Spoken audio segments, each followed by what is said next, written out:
A gente vai seguir nessa conversa com o Danilo Moliterno, porque o Américo trazer informação com relação a essas tarifas, Danilo, o quanto que elas devem impactar o Brasil. A gente está falando aí de uma relação comercial, como o Américo lembrava aí a cifra, de quase 3 bilhões de dólares. 3 bilhões de dólares é uma balança comercial considerável. Fazia tempo que a gente não falava sobre tarifaço, né? 2025 era todo dia uma novidade diferente. Era o tarifaço contra a China, contra o Brasil, a ameaça de taxar quem negociasse com a Rússia. Em 2026 a gente passou 13 dias ilesos sem falar de tarifaço, mas agora uma nova ameaça do presidente norte-americano Donald Trump de taxar em 25% os países que negociam com o Irã, Brasil incluso, já que temos essas trocas de 3 bilhões de dólares com os iranianos. Para falar um pouquinho mais sobre como é essa relação comercial do Brasil com o Irã, a gente traz uma arte aqui para quem acompanha o CNN Novo Dia. Vamos lá, quase 3 bilhões de balança comercial. A maior parte disso são vendas brasileiras para o Irã. A gente está falando de 2,9 bilhões de dólares em vendas, exportações. E as importações ficam na casa de 84 milhões de dólares. Esse superávit é basicamente uma subtração entre o que a gente vende e o que a gente compra. Então a gente tem um superávit de 2,8 bilhões de dólares. O que isso significa na prática? É divisa, é dinheiro entrando no Brasil, abastecendo os negócios dos brasileiros que vendem para o Irã. Então, parar de vender para o Irã essa quantidade aqui que a gente vende seria impacto direto em negócios de brasileiros, especialmente no agronegócio. A gente traz uma segunda arte para falar o que o Brasil vende para o Irã, especialmente milho. A gente está falando de um total de 1,9 bilhão de dólares em milho que a gente vende. E esse milho, especificamente, Carol, ele é um milho moído muito utilizado como ração animal. Então, o que a gente vende, de fato, para o Irã é especialmente esse milho para ser utilizado como ração animal. Vendemos também soja, quase meio bilhão de dólares, 563 milhões de dólares, além de açúcares, em terceiro lugar, 189 milhões de dólares.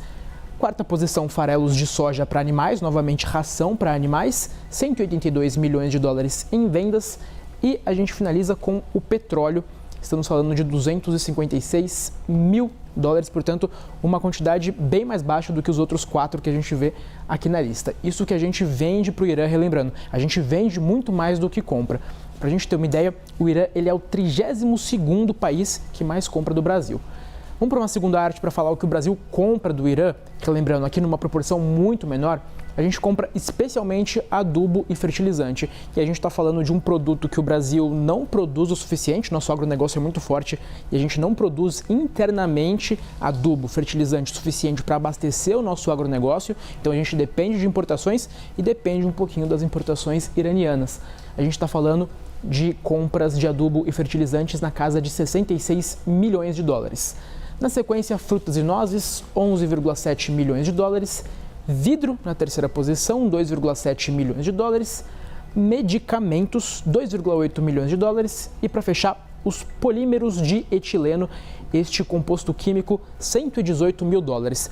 E aí, para a gente finalizar, a gente fala sobre a situação do Brasil, mas vale a gente mencionar, para a gente ter um grau de comparação, sobre quem de fato sofre mais com essas mudanças. Porque 3 bilhões de dólares é relevante, como mencionei, impacta os negócios, mas a gente está falando de uma balança comercial do Brasil que ultrapassa as centenas de bilhões de dólares.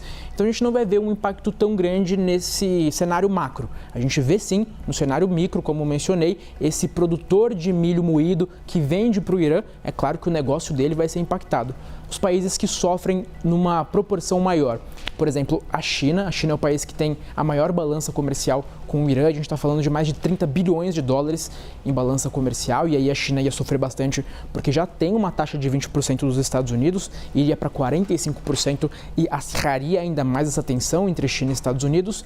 Emirados Árabes Unidos também tem uma balança comercial considerável com o Irã, além de Turquia, Iraque e Índia. O Brasil fica lá embaixo nesta lista, mas reitero, por mais que o impacto macro não seja muito grande, o impacto micro para esses produtores que vendem para o Irã existiria sim, Carol. Você elencando aí os principais aliados, que são os principais parceiros do Irã nesse momento, um país que, como o Américo Martins nos contava, nos relembrava, é um país que sofre com sanções econômicas. A conferir hoje o que mais virá por parte do governo dos Estados Unidos, opções serão levadas à mesa para o presidente Donald Trump, é claro que a gente vai acompanhar. Obrigada, Danilo.